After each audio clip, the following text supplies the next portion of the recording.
Here we are again, back at the mess. A big mess it is, but we are making good progress on it. The last video got cut off short and we didn't get to do what we were doing. We were doing, but we didn't get to the point of the whole video. We scaled this tree to see how many board feet were in it. Then we started splitting it up into firewood, loading it up so we could see how many cords were in it, so we could compare the difference between cutting it into firewood versus milling it on the mill versus selling the logs to a commercial mill. But today we'll continue where we left off and hopefully get to the point of this whole point of what? Point of what the last video was supposed to be about. Let's get to work.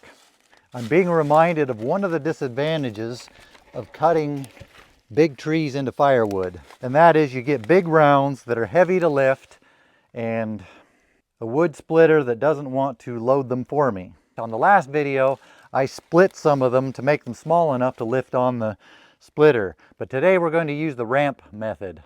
This way we get to use the mechanical advantage of an inclined plane.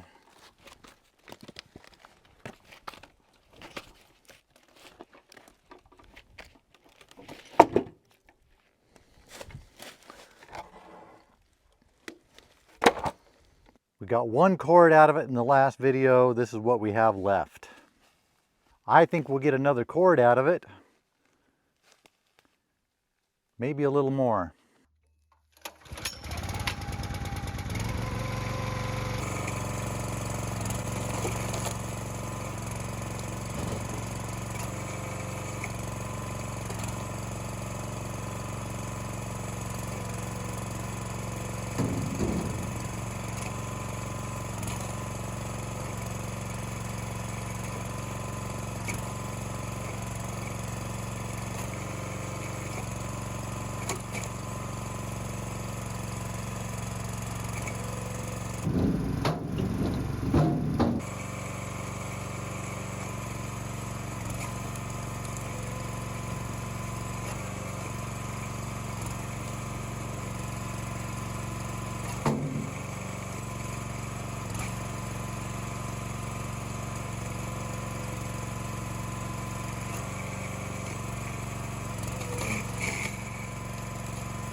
This is what we have left. Not very much, but we'll take this load up and calibrate how close my thrown in loads are to a full cord.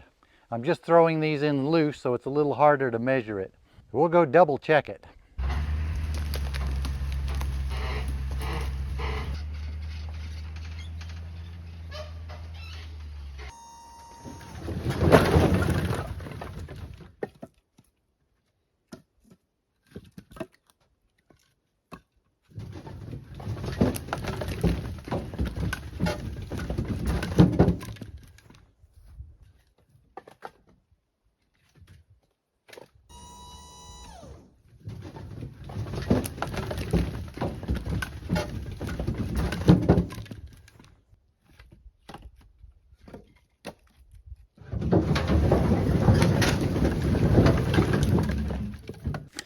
We'll get this load stacked up and then measure it. Then we'll see how close I am to a cord. I wanted to stack this wood anyway because it'll help it dry for next year.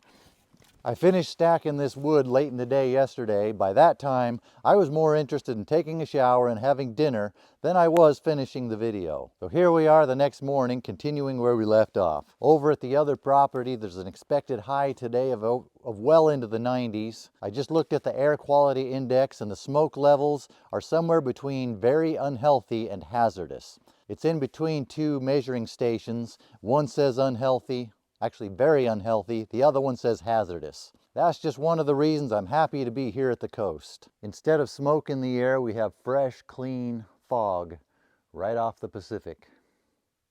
And it's cool enough here to be wearing this getup.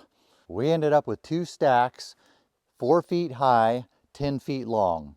Actually, they're a little bit longer than 10 feet, but we'll call it 10 feet to make up for these crisscrossed ends, which don't stack as tight that way. The average width is about 15 inches, which is 1.25 feet. 4 times 10 times 1.25 is 50 50 cubic feet. Times 2 would be 100 cubic feet. This stack is 8 feet long, 2 feet tall, which comes out to 20 board feet.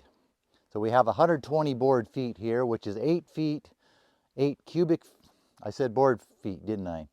We have 120 cubic feet here, which is 8 cubic feet short of 128 cubic feet, which is, of course, a cord. We are 8 cubic feet short of a cord. When I've been loading up my trailer loosely thrown in, I've been thinking I was a little bit over a cord. Well, on this last load, I didn't pile it up as high, and I wanted to see how close a cord I would get only piling it that high. It was a little under a cord, so that makes me think my other cords or my other loads were probably right about a cord, including the first load we got out of that tree. We'll split up the rest of the tree, then subtract the 8 missing cubic feet here from the total and see what we get out of it.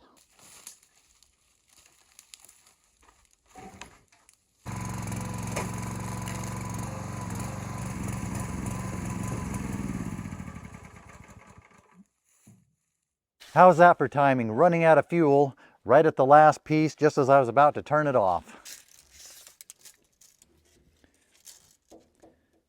5.2 feet. 2.6 feet. I am converting to tenths, not inches. 5.2 times 2.6 times 1.25 equals 16.9 cubic feet. If we subtract the 8 cubic feet to make that other load of cord, we're left with 8.9 cubic feet. That makes 2 cords plus 8.9, and the split pieces in this pile came from that tree also. With the extra wood in the trailer and the extra wood here, we'll call it just a half a frog's hair over 2 cords. In the previous video, I asked the viewers to put their estimates in the comments. How much wood do you think was in that tree? We had a lot of good guesses, but Adam Moggy Sawmilling 5164 said about 2 cords. Congratulations, Adam Moggy, you just won 50,000 worthless channel points. Of course, those points aren't worth anything, but we got to see how good you are at estimating cords. For just seeing a pile of wood on video, well done, and that's close enough. Long story short, about $700 at the mill, but a lot of expense to get them there. Firewood, about $830 here. And not a lot of expense involved in that, just a lot of labor. Milling them into lumber, probably 1,000 to 1,500 tops, maybe more for some really high-end timbers. But a lot of time and expense to get set up to do that here for just this small amount of blowdown. And after the rain comes, I won't be in this area anymore. I'll go back to the other place and I won't be able to sell them anyway. And it's a lot easier just to dump a load of firewood off in someone's yard than it would be to try to sell all the lumber in this market. But we're going to do a little change of gears here. I took most of last week off, but I'll show you what I've got done so far. That side's mostly cleaned out. I got the top half of the big logs cut up into rounds. I got the top ends cut up that are mostly sapwood. A lot of them have a lot of big knots in them. I think I'm going to hold off for now on cutting the big stuff into firewood. For now, I'm going to focus on getting all this processed. I'm going to hold off on cutting these up into firewood, these higher grade big logs. I still have a lot of other lower grade trees that came down last winter to cut up into firewood. I'm going to focus on that lower grade stuff. If I don't get finished before the rains come, if I have to leave these logs over the winter, they will keep over the winter. The outer sapwood will degrade. It'll still be usable for firewood, but a lot of the inner heartwood will still be good. That outer ring of sapwood, it's already getting bugs in it anyway. So I don't think I'm going to lose much by leaving them over the winter if I have to. Maybe next year the market conditions will change. Maybe there'll be more demand for this kind of material and it will be worth bringing the mill down or have someone bring their mill out and mill these up for me. For now, I'll keep my options open. Well, that's enough yakking for today. Thanks for watching. See you on the next video. Hold on, before you leave, I just wanted to leave you with one more thing. I just checked my trail camera. I wanted to leave you with a few pictures of some of the critters that have been creeping around here during the day. Ooh, fire helicopter's coming.